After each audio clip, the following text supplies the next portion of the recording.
বৃহস্পতিবার রাতে একের পর এক ক্ষেপণাস্ত্র ছুটে যাচ্ছে ইসরায়েলের দিকে। পশ্চিম তীর জেরুজালেমের আকাশে ধরা পড়ে সেই দৃশ্য। কিছুক্ষণ পরেই প্রতিরক্ষা ব্যবস্থা ভেদ করে ইসরায়েলের কমপক্ষে 4টি স্থানে আঘাত হানে মিসাইলগুলো।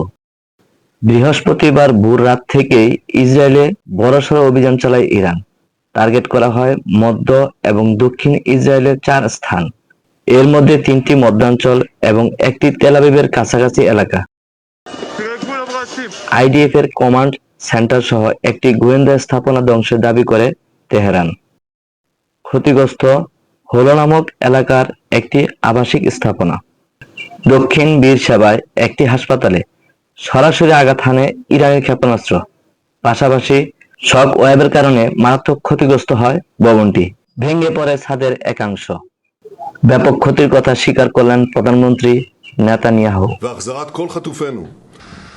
প্রধানমন্ত্রী নেতানিয়াহু বলেন, আমরা অনেক ক্ষতির সম্মুখীন হয়েছি, বেদনাদায়ক ক্ষতি, কিন্তু আমাদের বাহিনী, শক্তিশালী জনগণ, শক্তিশালী রাষ্ট্র হিসাবে ইসরায়েল আগের চেয়েও বেশি শক্তিশালী।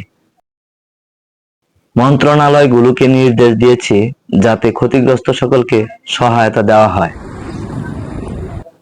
এর কিছুক্ষণ আগেই ইরানের তারাং এবং খুন্দাই শহরের আশপাশের এলাকায় হামলা চালায় আইডিএফ, যেখানে তেহরানের বাড়ির জল পারমাণবিক রিঅ্যাক্টর অবস্থিত।